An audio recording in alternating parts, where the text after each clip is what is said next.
Nandito na tayo ngayon sa may paanan nung bundok paakyat ng Eme. Hindi ito bitukang manok. Uulitin ko na naman. Anyway, meron akong gustong gawing experiment. Ang gusto kong malaman is magmula ba ngayon sa pag-akyat natin tapos sa pagbaba, ano ang SOC natin? Mababawasan ba? Iisipin mo, mababawasan. Pero isipin mo, magre-regen ka pababa. So ano ang end result? Ang total mo ba nabawasan o madadagdagan? Hey guys, welcome back to Team DTV. Today we are hanging out again with the BYD Shark 6 DMO, a truck that has been with us through a lot this year. If you remember in February when we stumbled upon this truck by accident at BYD Greenfield, binigyan ko kayo ng quick preview, di ba? Then March, we also participated in its official launch in Pasay where we were able to test drive this in that small all-terrain circuit that they created doon sa may Seda, di ba? Ang sarap ng suspension, ganun-ganun lang, yes, sir. And then March, we also participated in the media drive. We drove this to Daang Kalikasan. That was really a fun drive. And then May, nagbakasyon tayo sa Cebu, and we also had the chance to drive this around the city of Cebu and a little road trip down south. We went to Naga, Cebu, and Karkar City, Cebu. Okay, in-emphasize ko lang yung Cebu kasi nag-Naga din tayo ngayon, baka malito kayo. May Naga sa Cebu, may Naga sa Bicol. And this time, we are going to have a longer bonding natin with the Shark 6 DMO. No? We are going to have a road trip to Bicol. Alright? Kasi despite all those previous experiences, parang marami pa rin tayong tanong. Ano? Ako marami pa akong tanong about the truck. Especially for you guys out there who have been thinking to buy one. So I'm sure nag-aantay-antay pa kayo ng more information. So what's exciting about this episode this time with the Shark 6 DMO is we are going to drive this, yun na nga, to Bicol. And then marami tayong mga experiments na gagawin and mga tests. Number one, I want to do a real life full EV range test. Kung gaano ba talaga kalayo ang itatakbo ng battery niya from 100% to 25% SOC bago mag-kick in yung engine. So that's number one. Number two, I want to test its regenerative braking during long drive and uphill. Sa long drive, the question there is how far do you need to drive, how many kilometers bago umakyat yung SOC from 25% to 70%. So sa uphill, from a starting SOC, pag-akyat natin sa peak and then pagbaba, pagtawid natin sa kabilang side ng bundok, ano ba mangyayari sa SOC niya? Will it be lower or pareho lang o baka lagpasan pa? O, di ba? Curious tayo dyan. And then we will also test its suspension. Although yung mga previous videos natin, sinabi ko na sa inyo na napaka-comfortable. But the difference here is that sanay tayo dito sa biyaheng Bicol. Like I've been mentioning in the past, magmula high school pa ako, nakailang pabalik-balik na ako dito. So marami na akong experiences using different cars. So mako-compare ko talaga. So stick around because we have a lot of practical, relatable, and honest experience to share. Malungkot na balita. Si Panchita nabangga. Ay, nakakalungkot. Buti na lang, pinush down ko lang, tapos tinulak kong gano'n, papasok. Yun, kumapit na. Ayun, no? Tinulak lang, oh. Walang gap. Walang gap. Wala rin dito. This is the moment of truth. Meron lang chemical na pantanggal ng adhesive. Ayan, adhesive remover. Ayan, tanggal na, oh. Wala na. Oh, ang kinis na. Ito rin. Wala rin. Ang linis. Parang walang nangyari, oh. Smooth na ulit. Call in Vitec now, schedule your PPF installation, mention Team DTV, and get a discount. Okay, before we leave, pakita ko lang sa inyo, SOC natin is 98%. So, pina-charge ko yan kanina. 100% yan. And then, tumakbo tayo ng konti, papunta sa parking. So, ayan, nag-consume tayo ng 1.7. But, yeah, so we started at 100% SOC. And trip A na zero ko yan. And then, yung fuel natin is 434 kilometers yung range niya. Pero magpapakarga tayo, full tank tayo niyan mamaya before pa natin makonsume yung battery. Ito gusto ko rin itong i-test yung wireless charger niya kasi 50 watts to na ventilated, di ba? Right now, naka 99% tayo. Mag-Android Auto tayo all the way to Naga, and then tingnan natin kung ano magiging SOC ng cellphone natin. So, pakita ko rin sa inyo yung settings natin dito. Gusto ko munang gamitin yung high na region braking kasi parang mas sanay na ako dyan eh. Okay? And then energy consumption, may konting data na dito because tumakbo na nga tayo ng 1.7 kilometers.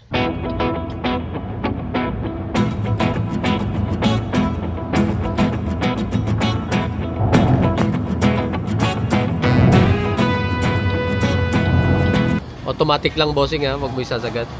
So one thing I learned just now, ito palang Shark, di kanya papayagan buksan yung fuel door hanggat hindi mo patayin yung mismong system niya. May message siya dito, makapag-refuel ka lang daw if you turn off the car. Okay na, automatic na.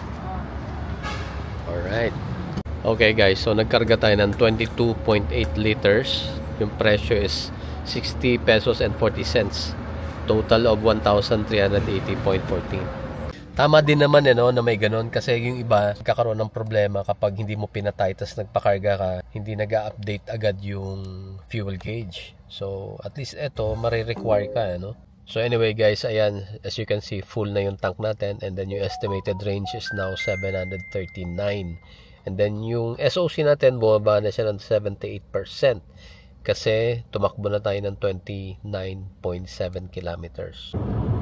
Ang ganda ng illumination ng LED headlights niya. So as you can see right now, naka low beam lang tayo. Ayan, subukan ko mag high beam. Lakas, ganda. And ngayon ko lang din nasubukan na meron palang adjustment yung level ng headlight niya. Pwede mong itaas, pwede mong ibaba. So actually pagka ganun, katulad nun, nadaanan natin Vios or yung mga maliliit na sasakyan, medyo nakaka-feeling guilty kasi sa taas ng Shark, ang taas din ng level ng ilaw, tapos malakas. Feeling ko nahihirapan sila. Ang lakas ng buga from the rear nung nasa unahan mo. So ako guys, hindi ako sanay ng takbong mabilis talaga, honestly. Mahilig ako sa mga gitgitan sa traffic, pero pagka ganitong highway, ang takbo ko talaga 80 to 100 lang. Dito sa Shark, hindi ko napapansin na ayan, katulad yan, nag 106 na pala ako. So I really have to make a conscious effort na mag slow down. So magandang merong ganitong heads up display.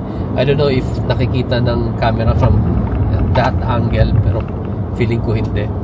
So ayan, na-appreciate ko na naman yung heads up display. So nandito na kami ngayon sa Uno Fuel Gas Station sa San Vicente, Santo Tomas, Batangas. Nag-CR lang si Tita Mimi. Mas mabilis ang takbo namin. What I mean is, tumatakbo lang kami ng average mga 80 to 90 kilometers per hour. Mabilis in a way na yung mga portions ng SLEX na dati-dati nag-slow down ako kasi medyo madilim, di ko kita. Dito with the Shark, tuloy-tuloy lang ako sa 80 or 90 kasi number 1, mataas yung sitting position ko. Number 2, ang lakas ng ilaw, so kita ko kung kayang-kaya niya. And then may konting lubak, dire-diretso lang ako. With other cars, medyo mag-slow down. So right now, naka 25% SOC na tayo, no? Hindi pa rin nagki-kick in yung engine. Probably because naka-eco mode lang tayo. Hindi pa tayo masyadong, yung demand natin for power is low. So sinasagad pa ng system. Hindi pa niya ina-activate yung engine. Okay? So abang-abangan natin. Right now, 97 kilometers na ang tinakbo. Pakita mo, Madam Pea. Ayan. 97. Ayan, 97.1. Ayan na. Umandar na. So 97.3. Pakita mo, Madam Pea. Tumawid na sa 0.4, pero nakita ko nung umandar 97.3. Not bad. 97, almost 100, no?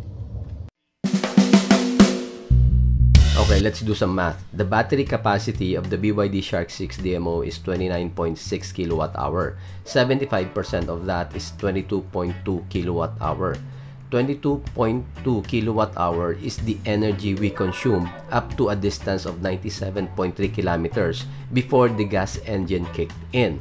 So, the energy consumption rate is 4.38 kilometers per kilowatt hour.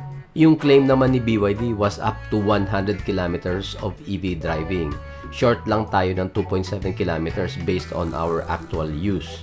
There were 3 of us and some cargo in the bed. Factor din siguro yung a few times na I did not notice that we already reached more than 100 kph. Anyway, so for that 97.3 kilometers na tinakbo natin, that would have cost you around 200 pesos only if you charge at home. Ilagay natin sa rate na mga 9 or 10 pesos per kilowatt hour. To our subscribers who are used to these computations that we do in our vlogs, you might think na makonsumo, no? If you compare it to Panchita, for example, yung SL6 natin can reach 8 kilometers per kilowatt hour. Remember, the Shark has 2 powerful motors and it is a big, powerful truck with 430 horsepower and 650 Newton meters of torque all-wheel drive. For comparison, the Ranger Raptor 3.0 V6 has 392 HP and 580 Newton meters of torque, while the Hilux GRS 4x4 has only 221 HP and 550 Newton meters of torque. And then look at the big difference in the cost of running these trucks within the full EV range of the Shark. 10 pesos per kilowatt hour versus 58 pesos per liter of gas and 60 pesos per liter of diesel. So ayan guys, umaandar na yung engine natin and sobrang tahimik ng gas engine. Hindi ko halos marinig. Walang vibration, walang very minimal na noise. I'm not sure kung nakaka-capture ng camera. But anyway, so ayan, magmo-monitor tayo. Ang gagawin natin all the way to Naga, hindi tayo mag-charge ng kuryente, hindi tayo mag-charge ng battery para ma-compute din natin yung fuel consumption. Okay? So ayan, right now 98.5 na ang tinakbo natin. Okay guys, so nandito na tayo ngayon sa may paanan nung bundok paakyat ng Eme. Okay? Ito yung mahilig na tawagin ng mga ibang vlogger na bitukang manok. Hindi ito bitukang manok. Uulitin ko na naman. Anyway, meron akong gustong gawing experiment. Okay? Ang gagawin natin, ito, tingnan nyo sa maps ha. Yung mga truck, mga malalaking sakyan dito, mga private cars ang allowed lang dito kasi masikip yung kalye. So anyway, ang gusto kong gawin is i-measure natin or tingnan natin yung SOC natin sa pag-akyat. Right now, naka 54.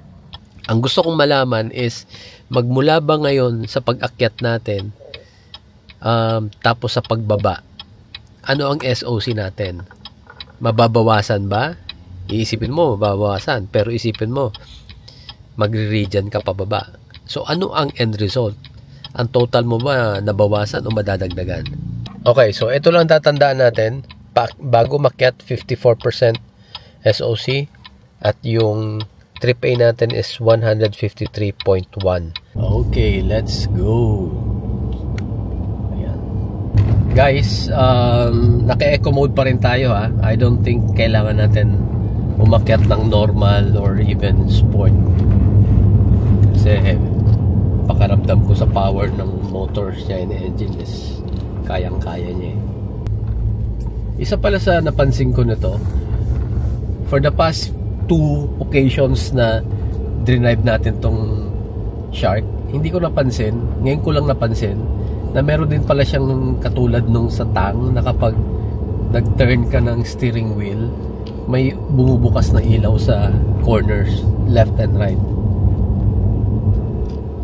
So anyway, ayan, paakyat na tayo. Nakita nyo naman, ang dilim-dilim, you know? So, ang speed natin paakyat is 45, 46, ganyan. Right? And yung kilowatt hour natin paakyat, umaabot ng 55. So, ayoko naman ng masyadong mabilis kasi delikado rito. Ito na yung critical part dito. Kung papansin mo, yan dyan sa taas. Ako lang kita sa camera. Ito na yung super sharp na halos 180 degrees ang ikot. So on diskarte dito ka lang dapat sa outer lane. Kaya tira mo yung mga kasalubong, nakastop sila. Priority yung paakyat. Ayan. Chicken lang sa ano? Basic lang dito sa Shark. Eco mode pa rin tayo, ha. Guys, meron pala tayong konting load sa likod sa truck bed. Mamaya ipapakita ko sa inyo. So, tatlo kami. Ako, si Madam Pea, si Tita Mimi, tapos yung load sa likod. Hindi naman ganun kabigat, pero may dala kaming karga. Para sa mga baguhan na driver, pagka ganitong paakyat, ang tip ko sa inyo, mag-maintain lang kayo ng steady speed. Huwag masyadong mabilis, huwag masyadong mabagal. Steady speed lang. Oops, teka. Nag-stop ako kasi sa daldal ko, pababa na pala. I-record ko lang saglit. Ayan, ha, sabi ko sa inyo, seryoso ako pag nag-experiment. Nagno-notes ako. So, nandito na tayo bago mag-umpisa bumaba. Ayan, 52% SOC, 156, kita ba? Kita ba sa camera? 156.2 kilometers. Alright, and ayan, makita nyo, pababa na yan. Okay, pababa na tayo. Hindi ko pinalitan yung regen settings natin, still on high. Okay, so i-maximize natin, iwasan natin na mag-step on the accelerator as much as possible. Ito, pakita ko lang tong part na to kasi ang lakas ng regen. Napapatapak pa ako sa preno. Imagine, ha, naka high regen na tayo niyan. Pero dahil sobrang pababa, mabilis pa rin ang takbo niya. So napapatapak pa rin ako sa preno. And kanina, ang pinakamataas natin is negative 58. Ang naisip ko lang bigla na magandang technique kapag ganitong pababa, huwag kang masyadong didikit dun sa mga nasa unahan. Paunahin mo sila para makabuelo ka. Kasi pag dumikit ka sa kotse sa unahan, ang tendency mo is mag-slow down ka lang ng mag-slow down, tapak ka ng tapak sa preno. So, konti yung regen mo. Ayan, okay na. Nandito na tayo sa baba. Okay, so nandito na tayo sa baba. SOC natin is 58%. Yung kilometers natin, trip A is 158.8 kilometers. Here's a simple illustration para mas malinaw. We climbed a total distance of 3.1 kilometers and we consumed 2% of the battery, which is 0.6 kilowatt-hour. And then, in going down, we maximized the regenerative braking. I seldom stepped on the brakes. Tumakbo tayo ng 2.6 kilometers pababa. Pagdating sa baba, the SOC increased by 6%. Wow! That 6% is 1.7 kilowatt-hour, which is equivalent to 7.8 kilometers. Meaning, you have almost 8 kilometers of free range.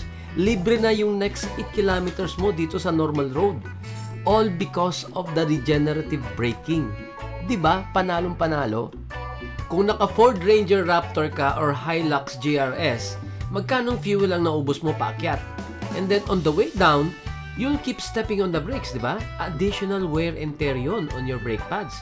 Or maybe you will use low gear, which will also lead to faster wear and tear ng transmission. And then finally, when you reach the foot of the hill, there's no free 8 kilometers of range. All the energy you burn on the way up are all gone in the air. No recovery, no nothing.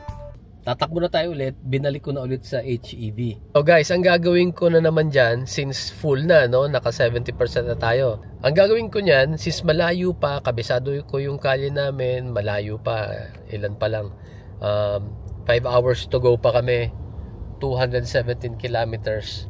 So, malayo pa, marami pang region ang mangyayari.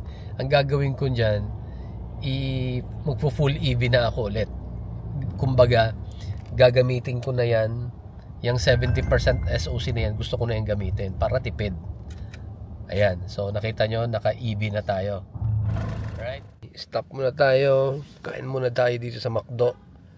Gumaka. SOC 59%. Trip A 193.1 kilometers. 5:34 AM. By the way, kumustahin natin ang ating cellphone. Ayan, hindi siya masyadong mainit kasi nga ventilated. And ano ba SOC ko nito? SOC natin is 75%. Ba, so far so good. Ayan, welcome to Gumaka, Quezon. Dito muna tayo sa McDonald's. McDo. And guys, eto, tingnan nyo, meron kaming karga sa likod. Ayan. Hindi naman masyado mabigat. Good morning guys. It's now 8:48 AM. Nandito na kami ngayon sa Santa Elena. Malapit na mag-turn right sa Madaya Road. Hindi, Andaya Road pala, hindi Madaya. So ayan, nakita nyo may traffic and mabagal ang takbo. Alam niyo na kung bakit. Tingnan nyo yung bubong ng truck, kumigewang-gewang kasi malubak. Ayan. Kayang-kaya ng shark. Kayang-kaya. Ayan o. Kita nyo? Ang galing ng suspension ng shark talaga. Nakakabilib. Ayan o. Ayan o. Kayang-kaya ng shark ang lubak. Kayang-kaya din ng tax natin na i-sustain tong kalye dito. Gibain, sirain, i-construct ulit. Project lang ng project, no?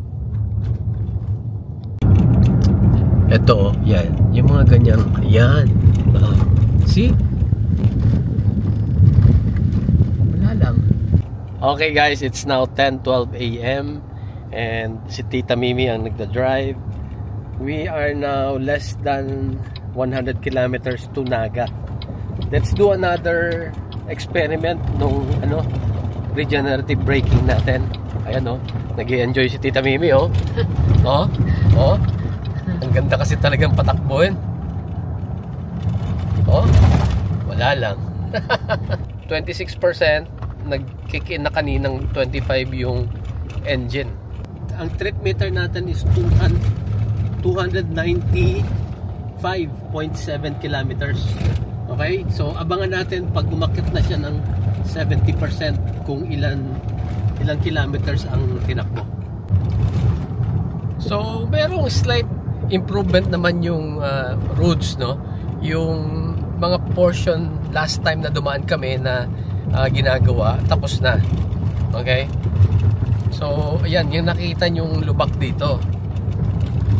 Unfortunately, masasabi kong okay na yan. Alam mo yung pagkasinanay ka ng gobyerno sa low standards, tapos mabigyan ka lang ng konting matino, matutuwa ka na. Alam mo yun? Ayan, overtake. Ganda na acceleration. So sabi ni Tita Mimi, ang gusto niya daw dito is the ride height, no? Gusto niya yung ride height kasi feeling niya safe na safe siya. Saka yung weight niya, even if it's big, may enough weight siya na for me, I feel safe and secure on the road. Yeah. Okay, konting perspective lang so si Tita Mimi, based talaga sila sa US. Nagbabakasyon lang dito sa Pilipinas. Extended vacation. Okay. Para lang, kasi yun nga maganda sa ginagawa naming practical, relatable use case. Kasi nga, kanya-kanyang tao, may kanya-kanyang background, may kanya-kanya tayong driving experience, so may kanya-kanya tayong preference or kung ano man yung mga priority na gusto natin sa mga sasakyan, right? So madalas naririnig nyo sa akin, and then yun na nga, si Madam Peya, and then si Achi, and then si Ted, and then eto ngayon si Tita Mimi. So para lang maintindihan nyo, sa US, ang mga previous cars ni Tita Mimi was a Toyota Camry. Tapos meron din sila ni Ted na Lexus GX ba? 450? GX 460. 460. Meron siyang Lexus GX 460. Yun yung ang body niya kamukha nung Toyota Prado natin. Pero yun yung Lexus version. Tapos meron din siya dating Honda Civic. Hindi, Accord. Honda Accord. And then Subaru Outback. Okay, so yun yung mga previous cars nila. So you can just imagine kung ano yung mga priority niya. So I think sa lahat ng naging kotse niya, pinakagusto niya yung Lexus GX 460. Yun ang naramdaman niya dito kay dito sa Shark, kasi I think about the same ang ride height nila, yung size ng gulong, yung off-road capability. Kaya nag-enjoy siya ngayon dito. Okay guys, dito muna tayo sa Big's Diner. Dito tayo mag-lunch.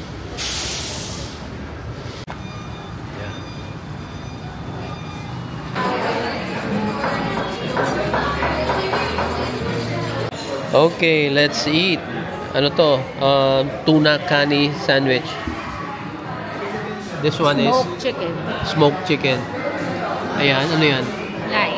Laing. With pork chop. Mix na Pork chop. special. Akala ko cordon bleu order mo. Nag-change yung mind ko.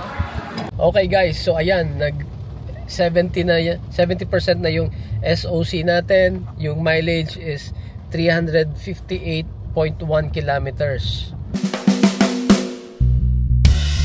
So here's the computation. It took 62.5 kilometers for the SOC to reach 70% from 26%.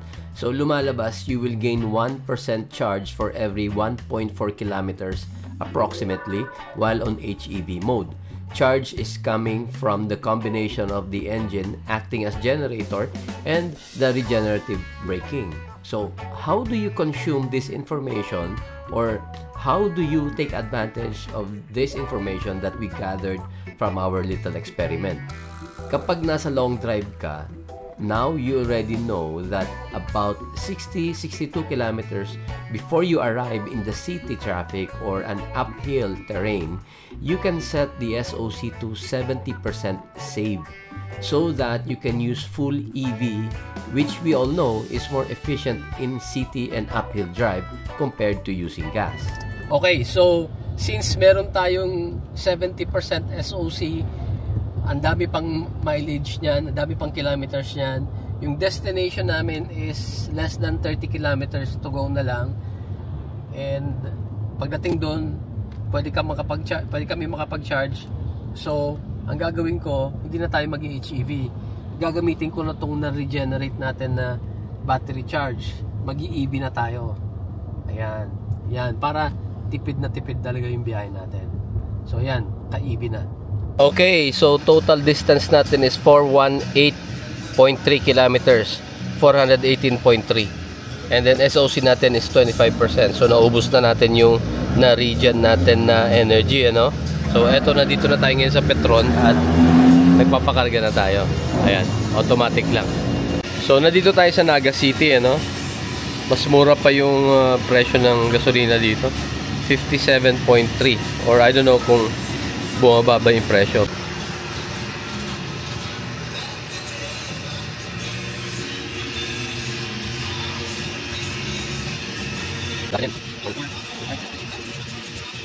Siguro mga 28. Oh, 27. Okay. Okay na yan. Automatic lang. So, 27 liters ang na-consume natin. Sige, mag-compute tayo mamaya. BYD claims that the combined range of the Shark 6 DMO is 800 kilometers. Combined meaning one full charge of the battery and one full tank or 60 liters of fuel. Based on our actual test from Manila to Naga City in Bicol, our total distance was 418.3 kilometers. We reached 97.3 kilometers in full EV or 75% of the battery before the gas engine kicked in. That means 418.3 minus 97.3 is 321 kilometers. That is the distance we covered using HEV mode with fuel. And for that 321 kilometers, we consumed 27 liters based on the pump when we refueled in Naga. 321 kilometers divided by 27 liters, that gives us the consumption rate of 11.88 kilometers per liter. If we use this rate with a 60 liters fuel tank capacity, that would be 713 kilometers, and the total range will be 810.63 kilometers. That is over the 800 kilometers claim of BYD. And considering the terrain we went through, yung notorious na lubak-lubak, for a truck with dual motors, 430 horses, 650 Newton meters of torque, and a big 29.6 kilowatt-hour battery, I think that is super efficient. After taking a longer, more in-depth drive with the BYD Shark 6 DMO this time, I can confidently say it delivers a driving experience that feels safe, powerful, and reassuring. The high seating position gives you commanding visibility. Its size and strength inspire confidence on any road, and yet it remains impressively efficient and exceptionally comfortable. It's a truck that lets you enjoy capability without compromise. We would like to thank BYD Manila Bay for lending us the BYD Shark 6 DMO. Thank you guys for watching. Sana nag-enjoy kayo. See you again in our next Peru test drive. As always, please drive safe. Bye. Please do not forget to follow our social media accounts. We are on YouTube, Facebook page, Instagram, and TikTok.